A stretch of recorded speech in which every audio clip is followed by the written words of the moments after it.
Hello everyone and welcome to the showdown between the Greenskins led by the Baconator and the Tomb Kings, who are going to be led by the Angry Snake Lady. So let's jump right into this match, guys, and have some fun. And now for the tail of the tape for the Greenskins. In the front line, we do have a very heavy core of Black Orcs. So I definitely feel like Black Orcs are probably the optimal infantry choice in this matchup. With 110 armor, they're going to be very sturdy against Skeleton Warriors, Tomb Guards, and Nehekara Warriors. Can easily just take out all of those type of units. And on top of that, against the more elite units like the Khemrian War Sphinxes and the Tomb Scorpions, they're actually immune to psychology. So they're not going to buckle. They'll allow your front line to hold a little bit longer than, a boy front line or Savage Orc front line would. And it allows your Goblin Archers in the back to do their job. And on top of that, I actually did some testing with Black Orcs. So if you put a group of Black Orcs against Skeleton Warriors and one group of Ushabti, so just standard melee Ushabti, the Black Orcs, sometimes they'll lose the matchup versus both of them, but oftentimes, there is some RNG in this game with, melee attack and some of the different variables. But a lot of the times, the Black Orcs actually win that 2v1 engagement, which is very, very solid. So whole front line of Black Orcs. Secondary line, we have the Rusty Heirs and two groups of Goblin Archers, obviously very important in this matchup. Rusty Heirs are going to sunder their armor, bring in, what is the actual armor sunder? I think it's like 20 or 30. I just don't remember off the top of my head. So it looks like it's 30 armor. So for example, you're facing off against Ushabti, which are very common. It's going to put them down to 70 armor, which is going to make these Gobos a lot more effective. On top of that, one of the MVPs in this matchup, in my opinion, the unsung heroes are the Trolls. So Trolls, against factions that are bringing, I guess like just traditional missile play, a lot of Tomb Kings players are just going to go very construct heavy. You don't see a lot of like Skeleton Archers in this matchup from my experience. And, if they don't bring those type of units, the Trolls can just go to work. So they have 34, 32, 100. And you compare that to Ushabti, who have 23, 35, 72. So in just a straight up contest, the Trolls are going to, take Ushabti to Pound Town, and they regenerate on top of that. Obviously, the big issue being their leadership.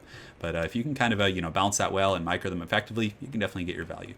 Some Nasty Skulkers in the back. We got the Baconator right here. Effigy of the Get is very good here. And on top of that, we have two Goblin Big Bosses. So if they have like, let's say, Ark in the Black running around, or Cetra, or for example, I think he has the Angry Snake Lady, you can get a really good effigy, get some good charging with the Goblin Big Bosses, or even use it defensively. Aside from that, we have two groups of Forest Goblin Spider Riders, which I think are just so darn good. I mean, they can deal with pretty much all of the Tomb King's cav, good at cycle charging and mucking down elite targets and applying poison. I just like them quite a bit here. And last but not least, Death's Creepers and then Morgrub's Mangy Marauders. Now for my opponent, looks like he does have Skeleton Horsemen, I think a Tomb Prince over there. Front line is a combination of Spearmen and the Kepra Guard, which is pretty solid. I mean, against Trolls, this is going to be good. So maybe he was expecting Trolls. Kepra Guard will do okay, but Black Orcs will smash through mostly everything in the front line. And he actually did bring some Skeleton Archers. So when I did see that, I was a little bit nervous for my Trolls, but we'll see how it goes. He's got the Angry Snake Lady up on her Serpent here, a very powerful duelist. And if she can catch the Baconator, it's going to be pretty tough because she hits like a truck, applies poison, and has a lot of good utility. And also he does have the Eye of the Desert, the Sepulchral Stalkers. So sometimes you do see the Arachnoid Queen in this matchup. So the Sepulchral Stalkers, anti-large, armor piercing, they can deal with Orc Boys, they have good ranged attacks, definitely a cool utility unit. I'm personally not a huge fan of them in general, but I can see how they could fit a niche against like the Arachnoid Queen or things like that. In the back, he's got Tomb Guards with Halberds and the King Nekesh's Scorpion Legion. Definitely some good backline support troops. So without further ado, guys, let's get this show on the road. So right now, just getting my forces up on the hill, so I did some scouting with the Gobos. So the lads definitely paying their dues, their union dues to the Orcs, and they did their scouting and allowed the boys to march over the hill. So I claimed the high ground. The Black Orcs are going to be pushing forward. He doesn't have any Ushabti Great Bows, I don't think. I think he just has regular Ushabti down here, so that's going to be fine. I did try and get some free harass in with the Goblin Spider Riders, but very well played over here. He was able to chase me off with the Eyes of the Desert. I definitely don't want any of that because they have 80 range. They can poke me and apply poison with their ranged attacks, and they actually hit really hard with their spitting missiles there.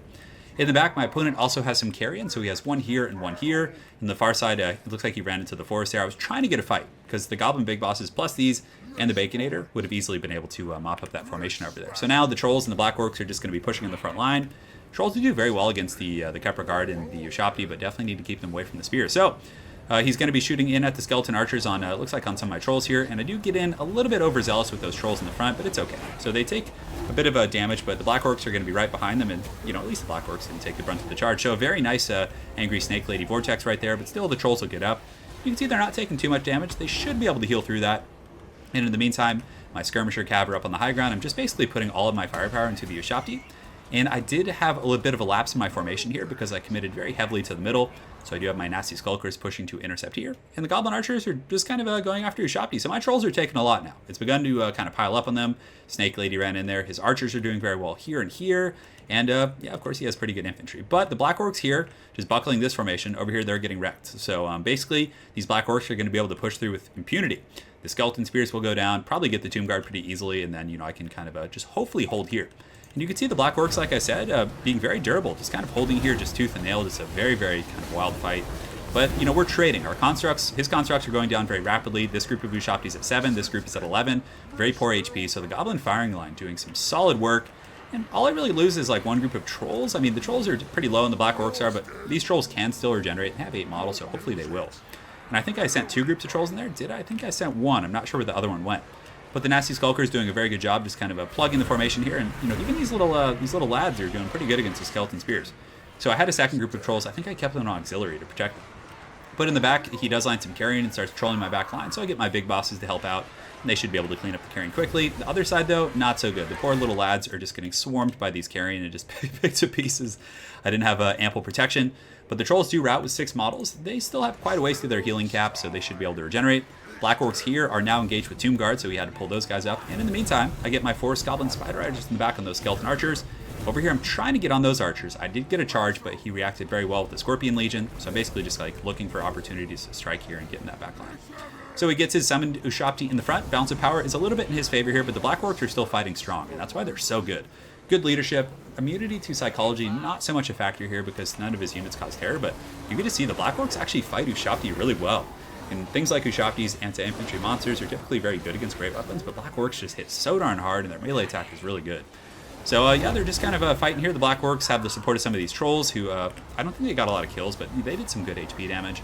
In the center pocket's going okay. So his Tomb Prince gets a little bit overzealous, and the big bosses are able to pin him down with the Baconator, so he's poisoned. Baconator obviously has pretty good AP for like a Caster Lord. And we get Ere We Go, give him the melee attack. And it looks like the Tomb Prince might just fall here. The trolls, I think they're coming back in. So yeah, never underestimate the Bacon Lord. You can see he's just like cheering up there with his staff. And that does pull the bounce power a little bit in my favor, but again, not enough to, I guess, really be noticeable here. But the Black Orcs with 47 models down here are just cleaving skulls, quite literally. But they're at 115 kills, just doing a great job with the Fist of Gork, just getting through those Kepler Guard and just finishing off the last of those Ushapti. My Goblin Skirmishers up here doing a good job of the Death's Creepers. And in the back, the Forest Goblins, I've just been riding in circles. Angry Snake Lady has been spending a lot of the battle dealing with those, but you can see the Spider Riders get in there and get a nice little charge on those skeletons. Of course, he's able to follow up with the Eyes of the Desert, and you just see a couple of those guys go flying. I would have liked to have seen the Eyes of the Desert used a little bit more in the front line against like spitting the acid attacks of the Black Orcs, or anti-large bonus against the trolls. I think that might have been a little bit more useful, but understandably he wants to keep his archers to pressure my trolls, so there is some give and take there. Over here, my Baconator Goon Squad is just trying to shut down his mobile play so my goblins can feel safe and secure. Black Orcs and Trolls have routed, probably going to come back. These ones are healing up pretty quickly here, and this group actually still has 9 models. And like I said, Trolls do have regeneration, guys, so you can see their HP goes up, relatively quickly. These Black Orcs, though, the MVPs of the match for sure. 136 kills, just fighting and finishing off the Kepler Guard. So definitely the boys are ready. And the Trolls are coming back, so Trolls are one of those units that kind of play like a Goblin style unit, but if you're able to like reroute them every time they route very efficiently, they can do a ton of work. So here they come, just getting all crunk all over these archers here. So they jump in there, and I believe I'm also using the wand. Oh man, Trolls are so look at this guy, he's so hyped to be here. But they get right into those skeleton archers, should be able to put a big dent, and the Black Orcs are now pushing forward. So I'm finally reaping the reward of the infantry fight. However, he does make a very good catch. Very well played my opponent here. So my Morgrim's Ancient Marauders got a little bit out of position. He poisoned them, and I wasn't able to get away. So one slip up against that poison cost me those Skirmishers. These Spider Riders still doing a pretty good job. 21 kills against those guys is very good.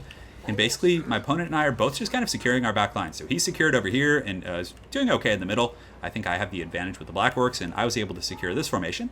So right now, just going to get the Rusty Arrows and the Gobos in position. And I still do have one effigy of the Get. Baconator's healthy, and his Goblin Big Bosses. So these Black Orcs finishing off these Skeleton Warriors, no problem. Obviously, the Skeleton Spearmen have horrible armor-piercing values. These Trolls are actually steady too, so I was able to pull them out. I didn't want them fighting the King Nikesh's Scorpion Legion, and you can see the Snake Lady taking a pot shot.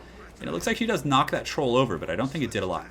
So right here, I have my formation. I have my Black Orcs. I have some Trolls in reserve right here, just kind of waiting for orders. And the Eyes of the Desert are going to be pushing through with the Snake Lady, so there is a bit of an opportunity for him to push through here. So it looks like the Eyes are going to go in there, and the Snake Lady is going to be riding just Serpent style with him. So I get the trolls to intercept right here, and I actually was like, I'm just going to pull back. So the trolls, I thought about engaging, and I was like, you know what?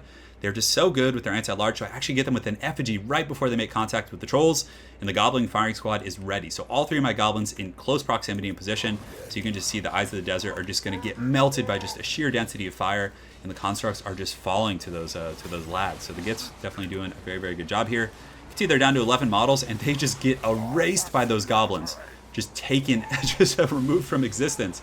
And then from there, the rest of my goon squad's able to get on High Queen Khalida, and that is going to be all she wrote for the Tomb Kings.